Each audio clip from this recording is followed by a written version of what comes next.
پاکستان اور افغانستان میں معاہدہ خوش آئند، افغان سرزمین سے دہشت گردی کی روک تھام ناگزیر ہے۔ نائب وزیر اعظم وزیر خارجہ اسحاق ڈار نے ایکس پر پیغام میں کہا کہ معاہدہ صحیح سمت میں پہلا قدم ہے۔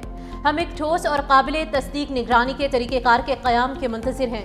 برادر ملک قطر اور ترکیہ کے تعمیری کردار کو سراہتے ہیں۔ نگرانی کا طریقہ کار ضروری ہے تاکہ افغان سرزمین سے پاکستان کی طرف اٹھنے والی دہشت گردی کے خطرے سے نمٹا جا سکے۔ مزید جانوں کے ضیاع کو روکنے کے لیے تمام کوششیں بروئے کار لانا ضروری ہے۔ دوحہ مذاکرات میں بڑا بریک تھرو، پاکستان اور افغانستان میں جنگ بندی معاہدہ ہو گیا، وزیر دفاع خواجہ آصف کی تصدیق۔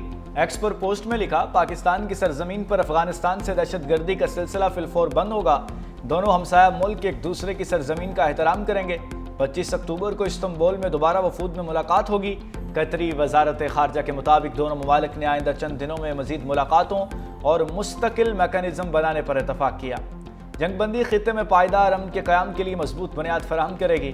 امید ہے جنگ بندی دونوں ممالک کے درمیان سرحدی کشیدگی کا خاتمہ کرے گی۔ پاکستان اور افغانستان کے درمیان جنگ بندی پر اتفاق قطر اور ترکیہ کی ثالثی میں ہوا۔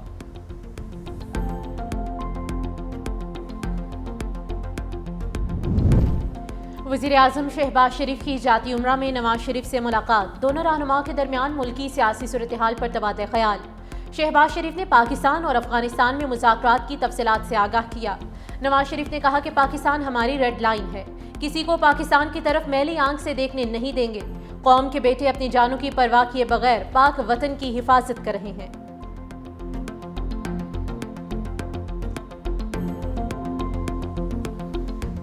افغان طالبان اور فتنہ الخوارج کا گٹھ جوڑ بے نقاب، گرفتار افغان خودکش بمبار کے ہوشربا انکشافات۔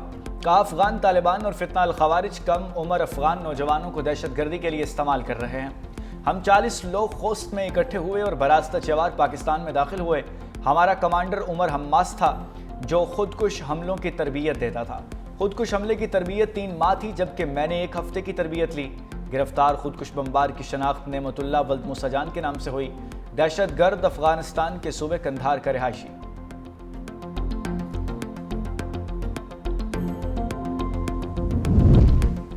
فتنہ ہندوستان کا انتہائی مطلوب دہشت گرد ہلاک۔ دہشت گرد جمیل عرف ٹیٹک ضلع پنجگور کا رہائشی تھا۔ پنجگور اور بلیدہ سمیت متعدد علاقوں میں دہشت گردانہ کارروائیوں میں سرگرم تھا۔ دہشت گرد جمیل 2022 میں پنجگور ہیڈ کوارٹر پر حملے سمیت کئی دہشت گردانہ کارروائیوں میں ملوث رہا ہے۔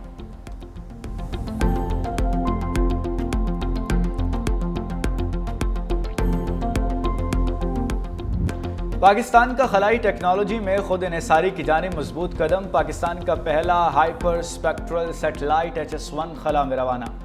قومی پروگرام جدید اپلیکیشنز کے دور میں داخل ہو گیا۔ ڈائریکٹر اسپارکو ڈاکٹر شفاعت کی تاریخی کامیابی پر قوم کو مبارکباد۔ چین سے ہونے والی لانچنگ کا اسلام آباد میں اسپارکو ہیڈ کوارٹر سے براہ راست مشاہدہ۔ اسپارکو کے مطابق سیٹلائٹ زراعت، شہری ترقی اور ماحولیاتی نگرانی میں اہم کردار ادا کرے گا۔ سیلاب، لینڈ سلائیڈنگ اور دیگر قدرتی آفات کی پیشگوئی میں بھی معاون ثابت ہوگا۔ HS-1 ماحولیاتی تبدیلیوں اور ارضیاتی خطرات کی بروقت نگرانی میں مدد دے گا۔ نائب وزیر اعظم اور وزیر خارجہ اسحاق ڈار کی پاکستانی سائنسدانوں اور ٹیکنیکل ٹیم کو پیشہ ورانہ مہارت پر مبارکباد۔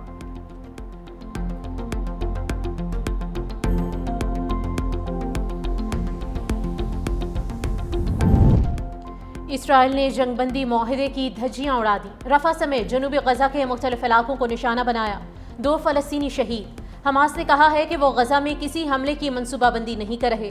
سیز فائر سے متعلق امریکہ کا بیان مسترد کر دیا، کہا امریکہ کے الزامات اسرائیلی پروپیگنڈے کی ترجمانی ہے۔ امریکہ اسرائیل کو جنگ بندی معاہدے کی خلاف ورزیوں سے روکے۔ حماس نے مزید 2 یرغمالیوں کی لاشیں اسرائیل کے حوالے کر دی۔ اسرائیل کے حوالے کی جانے والی لاشوں کی تعداد 11 ہو چکی۔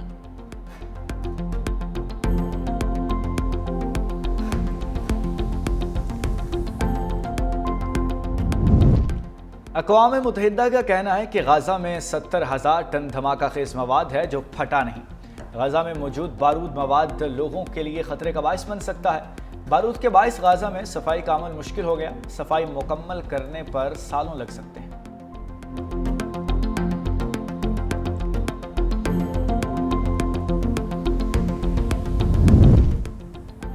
IMF پاکستان پر قومی مفاد کے خلاف کوئی شرط عائد نہیں کر سکتا۔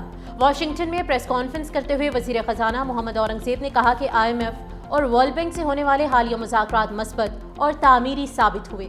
IMF پروگرام کے تحت کی گئی اصلاحات نے معیشت کو مستحکم کیا۔ 31 دسمبر تک $1.2 ارب کی قسط ملنے کی توقع ہے۔ IMF ایگزیکٹو بورڈ جلد اجلاس میں معاہدے کی منظوری دے گا۔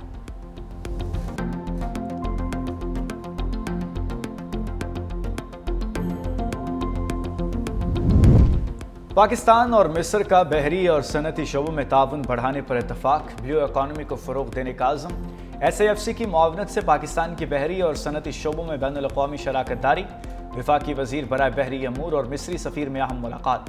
وزیر بحری امور کی فریقہ وسطی ایشیا اور مصر میں پاکستانی ہاؤسز قائم کرنے کی تجویز۔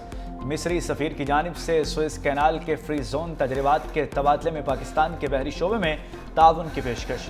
ملاقات میں دو طرفہ تجارت کو فروغ دینے کا بھی عزم کیا گیا۔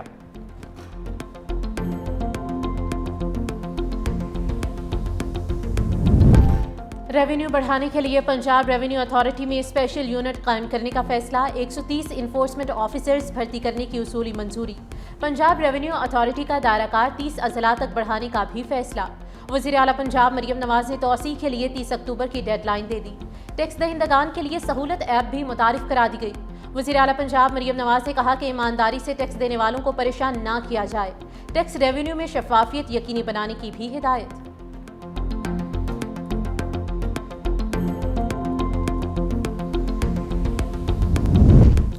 ٹماٹر کی خریداری جیب پر بھاری، لاہور میں 500 سے 6 روپے 600 کلو تک فروخت ہونے لگا۔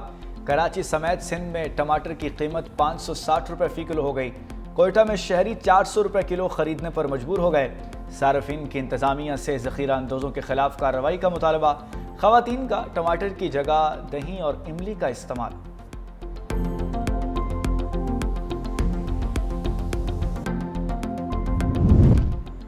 ربی سیزن کے لیے گندم کی امدادی قیمت جلد مقرر کیے جانے کا امکان۔ گندم کی سپورٹ پرائس 3400 مقرر کرنے کی تجویز ہے۔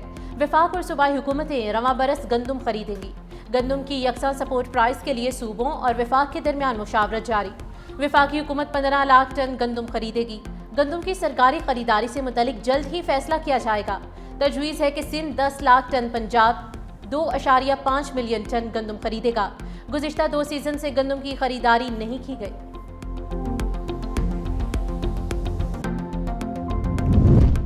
خیبر پختونخوا کے 7 اضلاع میں ضمنی بلدیاتی انتخابات، ووٹنگ کی گنتی جاری۔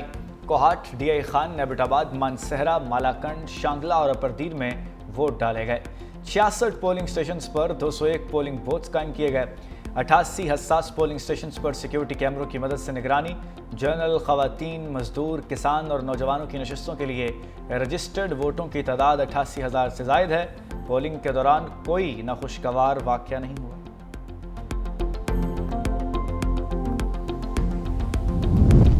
خیبر پختونخوا پولیس کا پہلا سنائپر اسکواڈ تیار۔ ایلیٹ فورس میں شامل سنائپر اسکواڈ بڑھتی دہشت گردی کے پیش نظر تیار کیا گیا۔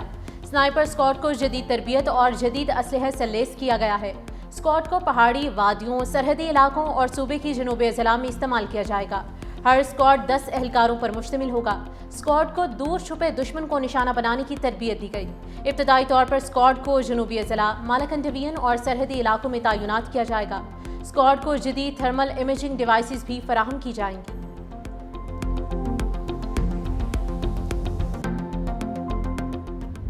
ISPR کا نیا نغمہ قوم کے شہیدوں تمہیں سلام ریلیز کر دیا گیا۔ وطن پر جان نچھاور کرنے والے شہداء کو زبردست خراج عقیدت۔ قومی نغمے میں وطن عزیز کی بقا اور دہشت گردی کے خاتمے کے لیے جان دینے والے شہداء کو پوری قوم کا سلام پیش کیا گیا۔ معصوم بچوں اور خواتین کی شہادت کو بھی خراج عقیدت پیش کیا گیا۔ قومی نغمے میں خون کے آخری قطرے تک وطن کے لیے قربانیاں دینے کے عزم کا یاد۔ پاک فضائیہ کی مشق، انڈس شیلڈ الفا میں شرکت۔ JF-17 تھنڈر بلاک 3 لڑاکا طیارے آذربائیجان پہنچ گئے۔ PAF طیاروں کی پاکستان سے آذربائیجان تک نان سٹاپ پرواز۔ دوران پرواز air to air refuelling operation کامیابی سے مکمل۔ مشق کا مقصد دونوں فضائی افواج میں باہمی تعاون اور انٹر آپریبلٹی بڑھانا ہے۔ پاک فضائیہ کا خطے میں امن و استحکام کے فروغ کا عزم۔ PAF کے فضائی اور زمینی عملے کی پیشہ ورانہ مہارت کا بھرپور اظہار۔